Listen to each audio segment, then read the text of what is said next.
Hi guys! Welcome to the whirlwind tour of how I made my Shamspeare costume. First, I want to tell you about how I chose to approach this costume. As many cosplayers find with their characters, the concept art and in-game art are different.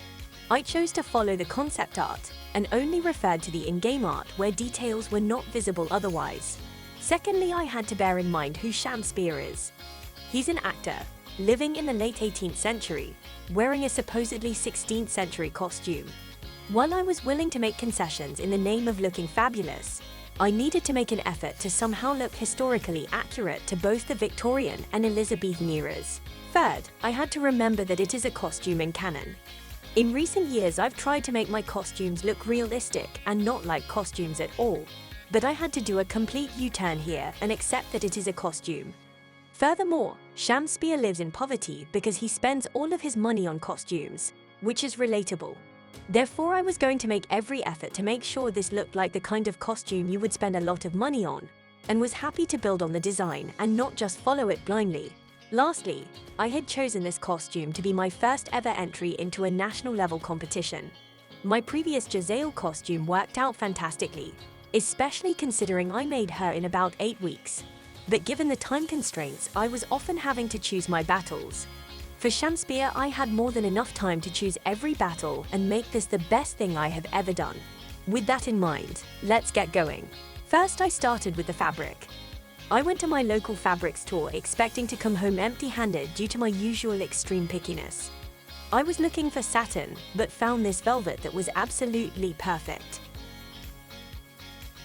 When I started work on the shorts, I thought they were just basic stripes. But after some historical research, I realized they were more likely to be trunk hose. In Shamspeare's case, this means purple shorts with pink strips of fabric over the top. First, I assembled the purple shorts, then the pink strips of fabric to go over the top. I had this gold piping that I bought at a car boot sale over 10 years ago for £2 and thought this would be a great opportunity to make the costume a bit extra, even though it doesn't feature in the original design.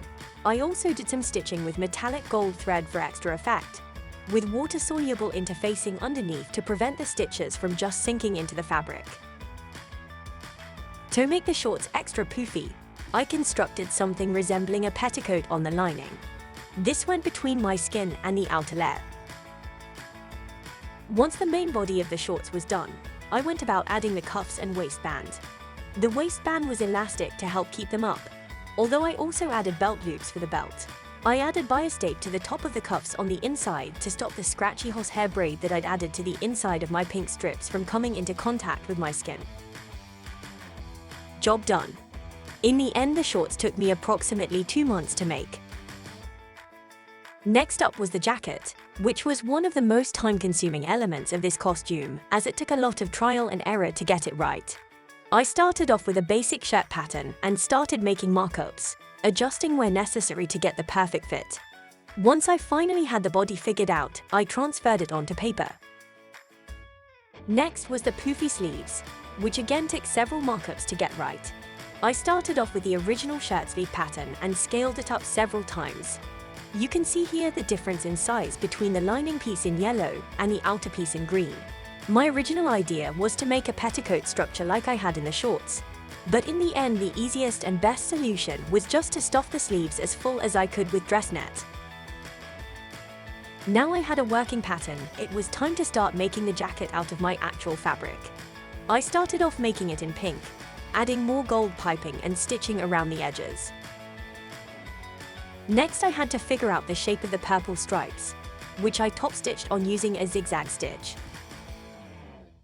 Next was the poofy sleeves, which were constructed in much the same way the shorts were, with pink strips over the top of a purple layer. I hand-gathered the sleeves to fit inside the sleeve hole and overlocked them down so they'd be flattened enough to be able to sew. My overlocker was not happy about it. I added a zip inside the lining so I could remove it for easier transportation. There was over 3 meters of dress net stuffed inside of each sleeve. These photos show the difference between the sleeves with and without the dress net inserted. Next was the fitted portion of the sleeves and cuff. In reality, the white part of the sleeves would likely have been a separate garment, but I was already concerned about the number of layers this costume had, so I made them separately and attached them to the jacket. They were made of white taffeta and featured more decorative gold stitching.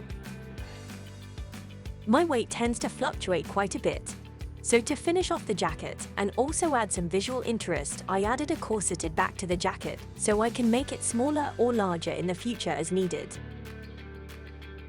There we go. Shamspeare's jacket done. Next, I worked on the blue underlayer. My original idea was not for this to be a separate garment, but rather a strip of fabric like a stomacher similar to my Giselle costume. However, by this point summer was approaching and I was realizing how hot this costume was to wear, and it seemed like a better idea to make this completely separate to the jacket so I could remove the jacket and cool down if needed. Since I already had the sewing pattern, this part of the costume was surprisingly quick. I was able to make this part of the costume in just one weekend. Next, I made the cape. Even for this basic item, I did several mock-ups. It turned out that my earlier efforts made it much more complicated than it needed to be. It ended up as a simple trapezium made from blue Duchess satin. I had plenty of gold sequin trim left over from the blue undershirt, so I added some to the cape to give it that wow factor. After the cape, I started the hat. This was definitely the part of the costume I disliked the most, as it was out of my comfort zone. I do think it turned out rather well though. When I first saw pictures of Shamspeare, I believed it was a basic shape with a flat top. But again, it turned out not to be that simple. Images of the 3D models showed that it in fact had a rounded top. I started out with a basic sun hat and carefully cut away at the brim and reconstructed it with duct tape until it took on the shape of Shamspeare's hat.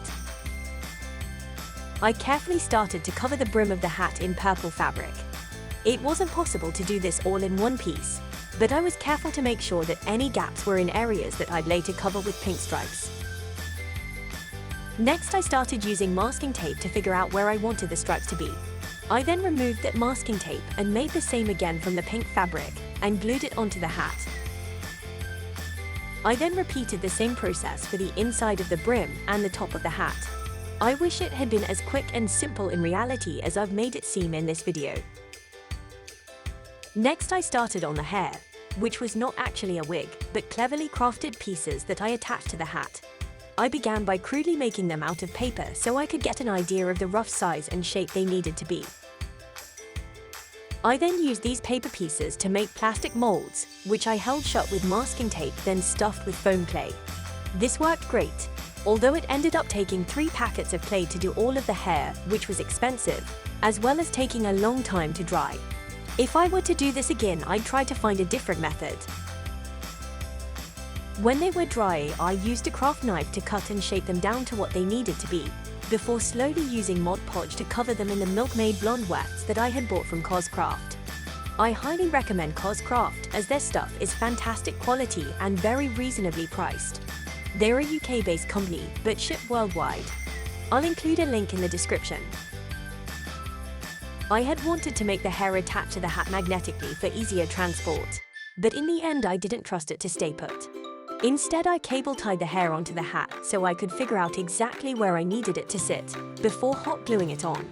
The hair was definitely another one of those things that sounds way quicker and simpler in this video than it was in real life. Between waiting for all of the foam and Mod Podge to dry, the whole process took over a month. You might have noticed in that last photo that I was wearing the ruff for my costume, which I made while waiting for all the hair stuff to dry. I followed a basic tutorial online for this, and it wasn't overly complicated. I used horsehair braid to give it structure and figure out how long I needed it to be, before covering that braid in white taffeta and gold stitching. I hand-stitched it all onto the neckband while my niece played in the local park. For the shoes, I started with a basic pointy pair of black shoes and made a markup of how I wanted the cuff to look. I then made the cuff out of some red pleather I had kicking around, and painted the whole lot in Angelus leather paint, another product I can highly recommend. After this, I started on the gems and stuff. I had looked around online for someone to make the gems for me, but they were so expensive I felt my money would be better spent buying a 3D printer to make them myself and have as an investment for future costumes. My 3D modeling skills are non-existent, but I was able to use a website called Tinkercad to put together a bunch of basic shapes to use for both the gems and the gold parts of my costume. I then ran these through the software that my 3D printer uses and set it going. The whole process took about 3 weeks to print everything I needed. Once all of the gold pieces were printed, I spray painted them gold. To be honest, I was a bit disappointed in how this turned out. The gold was not the brilliant chrome the can and reviews had led me to believe it would be, and the paint never fully dried, meaning it easily got scuffed and would pick up fingerprints. I was not at all confident that I could get it to the convention without it getting damaged. In the end, my hand was forced when just a week before the convention my staff fell to pieces. I was able to repair it and make it much more sturdy, but as a result it needed repainting, and I didn't have any paint left. I was loath to spend more money on spray paint I was unhappy with, so I took a chance on acrylic paint. I layered 2 different paints, one which gave the staff and jewelry a fantastic gold color, and a second which was glittery and helped give it a shiny metallic look. I think the original spray paint probably looked better, but at least I could touch this paint without fear of it going all over my hands and costume, which was more important. I still think this looked pretty good, and had more of that yellow gold look that Shamspeare has. And there you have it. 7 months of hard work reduced down to 11 minutes. This was by far the most effort I have ever put into a costume. I'm glad to say it was all worth it though, as I won the competition. I hope you enjoyed watching my cosplay diary. If you have any questions, feel free to leave them in the comments, and I will do my best to answer them. I'm sure there will be more Great Ace Attorney costumes in my future, so feel free to subscribe or follow me on Twitter to keep up with what I'm up to.